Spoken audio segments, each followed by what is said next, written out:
Historical Society Executive Director Ann Shaw. We are here today for another episode of our podcast, It's Your History Too. I am here with Stu Lauterbach, our curator at the Society. What are we going to talk about today, Stu? Well, Ann, we're going to talk about our collecting policy. What we take, what we don't take, and why we take it. Okay. Howard County Historical Society has been collecting artifacts for over 100 years, and in that time we've accumulated 54,924 artifacts. That is very detailed and a big number. That's a lot of stuff. Now, having said that, I want to let you know that our collection is a mile wide, but only an inch deep. What does that mean? Well, for example, among our collectibles, we have we had ash from Mount St. Helens.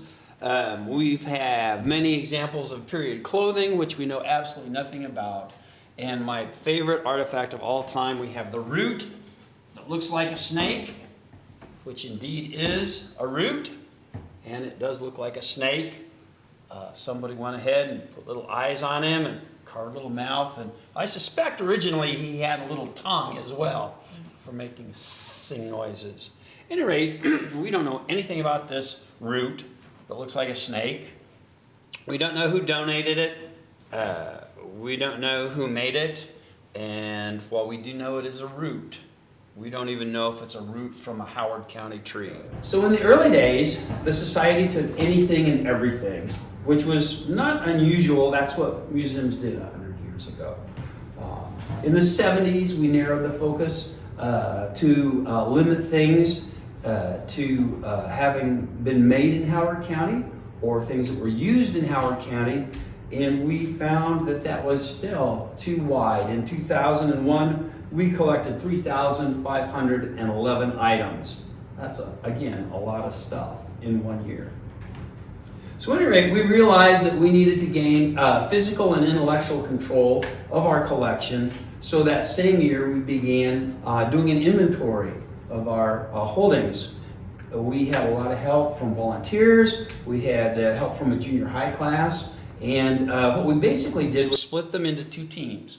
One group would do the physical inventory, and they would go shelf by shelf, pick up artifact by artifact, look at it, look at the object ID number. Every artifact in our museum has a specific number. So they would look at that. They would make their best guess at what the object name could be, and they would write down a description and put it on an inventory slip. Then, because we have over 100 years worth of accession records documenting when the stuff came in, we had someone keying that into the computer. And so we would take those slips and we would take those accession records and we try to put them together and get something kind of like this, you know, a lot of matches and things like that. But a lot of discrepancies too. So we did that, and it took us probably about 10 years to get the collection documented on the computer. After we did the initial survey, we'd go back through once a week and we'd look for things that didn't match or discrepancies, or if somebody couldn't read the number, they'd write that number down. So we got that pretty well taken care of after about 10 years. In 2006, we realized that taking 3,000 objects in a year was kind of suicidal. So we drafted a collections policy. It took us 2 years to write. And that policy is based in part on the Australian significance model, which uses 4 primary criteria and 4 comparative criteria to determine whether or not an object is significant. Each time you would consider taking an artifact, you would look and evaluate its historic significance, its artistic significance, its scientific or research significance, and its social and spiritual significance. The best example of that I could give you is Old Ben, because while he is not a Howard County steer, he has become a little bit of a phenomenon in our community. So he would be a good example of that. And then you also review the artifact in terms of its provenance, chain of title history, its rarity or its representativeness, its condition, its completeness, or its interpretive capacity. So today, when someone donates something to the museum, we write a significance report evaluating the artifact on all those different types of significance. We have a collections management meeting with our collections management committee, and we have a discussion to discuss whether or not an item should be added to our museum's permanent collection. We rely on the wisdom of the group, and we have lively discussions. We do. We do. In this manner, we limit the number of items we take to the cream of the crop. Last year, guess how many items we took? 600. Less than that. 200. 255 items. I was so close. You were so close. How about that? And I brought a couple of the highlight reel items with us today, so I thought we could take a look at those. Yeah, show me. All right, sure. First off, we have a dog tag from World War I. And this dog tag belonged to Ray Nutt. And we received a number of Ray's uniform pieces as well. And the thing that really makes these valuable to us is the fact that it came in with additional photographs and information about Ray. It's not just this isolated uniform that we really don't know much about. So that's useful. Another example would be the violin, if you'd like to pick that up. That was made by Ernest Garr, and he was a local violin maker here in Kokomo. His handmade, his violins came to be fairly collectible, and so this is our second Garr violin.